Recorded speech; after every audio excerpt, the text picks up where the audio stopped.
오늘의 묵상에 들어오신 여러분들을 환영합니다. 오늘의 말씀은 디모데전서 1장 8절로 11절 말씀을 보겠습니다. 그러나 율법은 사람이 그것을 적법하게만 쓰면 선한 것임을 우리는 아노라. 알 것은 이것이니 율법은 옳은 사람을 위하여 세운 것이 아니요 오직 불법한 자와 복종하지 아니하는 자와 경건하지 아니한 자와 죄인과 거룩하지 아니한 자와 망령된 자와 아버지를 죽이는 자와 어머니를 죽이는 자와 살인하는 자며 음행하는 자와 남색하는 자와 인신매매를 하는 자와 거짓말하는 자와 거짓 맹세하는 자와 기타 바른 교훈을 거스르는 자를 위함이니 이 교훈은 내게만 맡기신 바 복되신 하나님의 영광의 복음을 따름이니라. 아멘.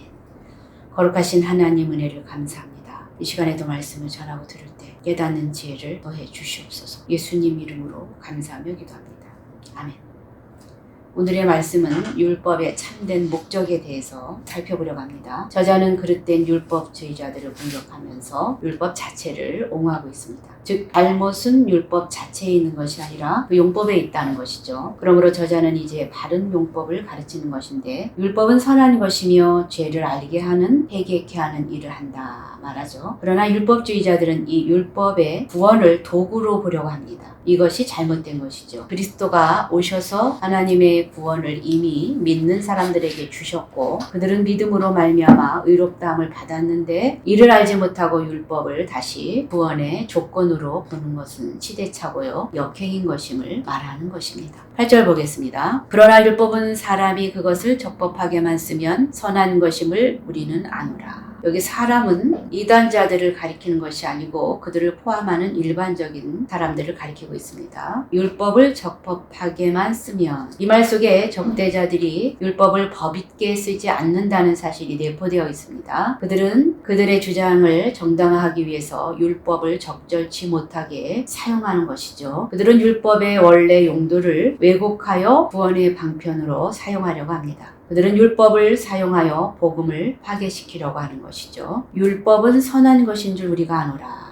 여기 율법은 죄를 알게 하고 하나님의 뜻을 알게 하는 것이기에 선한 것이죠. 이것은 로마서 7장 12절의 말씀입니다. 이하 율법이 알게 하는 죄들을 열거하는데 이 죄들은 대개가 십계명을 어긴 죄들임을 보여줍니다. 9절 봅니다. 알 것은 이것이니 율법은 옳은 사람을 위하여 세운 것이 아니요 오직 불법한 자와 복종하지 아니하는 자와 경건하지 아니한 자와 죄인과 거룩하지 아니한 자와 망령된 자와 아버지를 죽이는 자와 어머니를 죽이는 자와 살인하는 자며 알 것은 이것이다 말합니다. 정확한 번역은 우리가 이것을 알기에 위의 율법은 선한 것인 줄 우리는 아노라 라는 원인을 밝히는 것이죠. 원인은 율법이 범죄한 자들을 다스리는 기능을 하기 때문에 그렇습니다.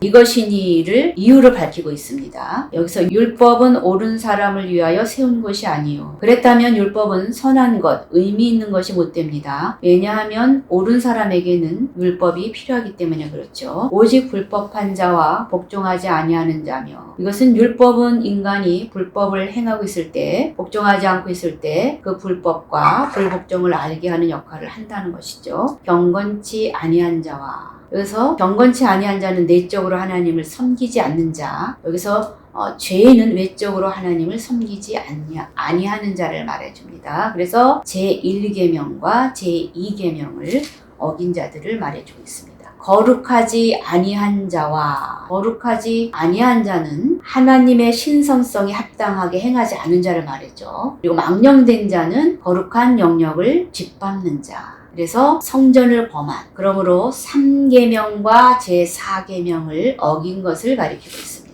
여기서 아비를 치는 자, 어미를 치는 자, 정확히는 아비를 죽이는 자, 어미를 죽이는 자, 제5계명을 가리키고 있습니다. 살인하는 자는 제6계명을 어긴 자를 말하죠. 10절 보겠습니다. 음행하는 자와 남색하는 자와 인신매매를 하는 자와 거짓말하는 자와 거짓 맹세하는 자와 기타 바른 교훈을 거스르는 자를 위함이니 여기 음행하는 자는 이성 간에 또 남색하는 자는 남성 간의 음행을 말합니다. 제7계명을 어긴 자들을 가리키죠. 사람을 탈취하는 자 이것은 사람을 유괴하고 납치하며 노예로 매매 행위를 하는 자들을 가리키며 제8계명을 어긴 것이죠. 도둑질하지 말라라는 그 계명이죠. 것이죠. 거짓말하는 자, 거짓 맹세하는 자, 이것은 구계명을 어긴 것이죠. 바른 교훈을 거스리는 자, 이것은 십계명 전체를 결론적으로 어기는 그런 성격을 말해주고 있는 것이죠.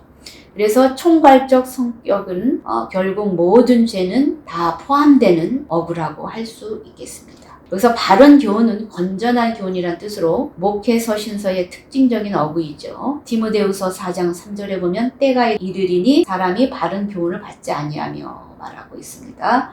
또 디도서 2장 1절에 보면 바른 말이라는 내용이 나오는데 믿음을 온전하게 하고란 말이 자주 나옵니다. 디도서 2장 1절에는 이 증언이 참되도다. 그러므로 내가 그들을 엄히 꾸짖으라. 이는 그들로 하여금 믿음을 온전하게 하고, 그래서 건전한 교훈과 믿음을 온전하게 한다는 바른 교훈을 말해주고 있는 것이죠. 11절 이 교훈은 내게 맡긴 바 목되신 하나님의 영광의 복음을 따름이니라. 이 교훈은 원문에는 없는 연결어입니다.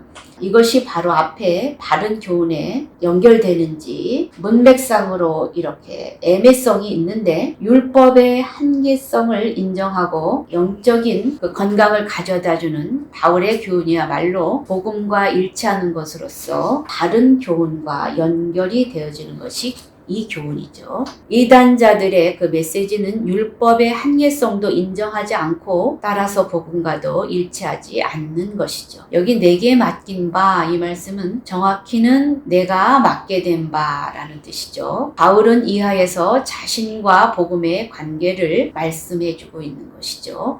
복되신 하나님의 영광의 복음, 여기는 신약에서 오직 이곳에만 나오는 어구인데요. 복되신 하나님은 이곳과 6장 15절에만 보이는 표현인데 하나님께서 모든 복의 근본이시기 때문에 하나님 자신이 복이시라는 뜻입니다. 복되신 하나님의 영광의 복음은 되신 하나님의 결과가 영광이고 영광을 나타내주는 복음이란 뜻입니다. 그래서 영광에는 복음을 수식하는 말이 아니고 복음의 내용을 보여주는 말이라고 할 수 있습니다. 그래서 오늘은 율법의 참된 목적에 대해서 말씀을 살펴보았습니다. 기도하겠습니다. 복의 근원이 되신 주님을 찬양합니다. 아직도 율법에 매여 내가 무엇을 해야만 구원을 받을 수 있다고 잘못된 신앙에 매여 있는 사람들이라면 바로 서게 하시고 예수님을 믿기만 하면 구원을 선물로 주신 그 믿음 안에서 살아가는 것임을 깨닫게 하시고 우리의 삶이 감사하는 삶이 되게 도와주시옵소서. 예수님 이름으로 감사하며 기도합니다.